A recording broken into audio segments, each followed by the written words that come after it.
মানে আমি এত আনন্দিত যে মানে আমি আত্মহারা, মানে আনন্দে আত্মহারা যে এই ধরনের একটা আমার গভর্নমেন্ট, সেন্ট্রাল গভর্নমেন্ট এই ধরনের একটা পুরস্কার দিয়েছে, প্রেস্টিজিয়াস অ্যাওয়ার্ড।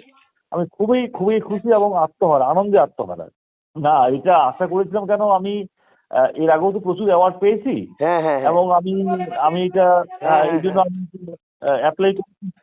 মানে হতে পারে এবং 100% আশা করা যায় না, কিন্তু পেতেও পারি। হ্যাঁ, এই ধরনের একটা আশা ছিল আমার, আশাবাদী ছিলাম। কিন্তু ফাইনালি যাই হোক, আচ্ছা আমি গোড়ার থেকে বলি যে আমি আমার গ্রামে হলদিবাড়ি, বক্সিগঞ্জে, আমি ওখানে আমার বাড়ি। হুম। হ্যাঁ, বক্সিগঞ্জ, হলদিবাড়ি, ওখানে আমার বাড়ি, কুচবিহার ডিস্ট্রিক্টে আমার বাড়ি। এবং আমি একটা সাধারণ কৃষকের ছেলে এবং রাজবংশী সম্প্রদায়ের ছেলে। আমি আমি আচ্ছা। আমার মা বাবা কৃষকের ওরা ফ্যামিলি। এবং আমার 3 বছর বাবা মা মারা যান। তারপরে আমার সংসারে একটু অভাব অনটন ছিল এবং রাজবংশী পরিবারে তো ওইরকম ছিলাম আমরা। আমাদের মানে জমি জায়গা একটু ছিল। ফলে আমি জমি জায়গা চাষও করেছিলাম, জমি জায়গা আমি চাষ করতেও পারি, করেছিলাম। তারপরে আমি একটা ইয়েতে ওই প্রাইমারি স্কুলে পড়াশোনা করি, তখন ওখানে আমি ন্যাশনাল স্কলারশিপ পাই।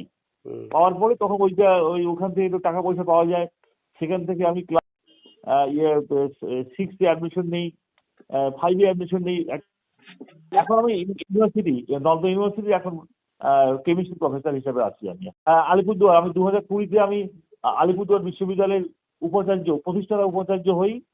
সেখানে আমি 2020 থেকে 2023-এ আমি আবার ফিরে আসি নর্থ বেঙ্গলে। এখানে এসে আমি ডিন হই। এখন আমি প্রফেসর হিসেবে কাজ করছি নর্থ ইউনিভার্সিটিতে। আমি খুবই আনন্দিত এই ধরনের একটা মানে পদ্মশ্রী, মানে প্রেস্টিজিয়াস অ্যাওয়ার্ড পাচ্ছি আমি। আমি খুবই আনন্দিত, আমি আনন্দে আত্মহারা আমি।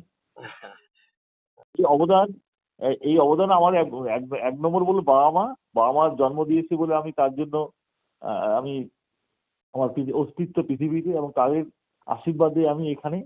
তারপর আমার ফ্যামিলি মেম্বার, আমার যে ওয়াইফ আছে মাধবী রয়, ভীষণভাবে সহযোগিতা করেছে আমাকে। আমার দুটো মেয়ে, তারাও সহযোগিতা করেছে। তারপর আমার শিক্ষক, বিভিন্ন স্কুল, মহাবিদ্যালয়, বিদ্যালয়ের শিক্ষক শিক্ষিকা মন্ডলী।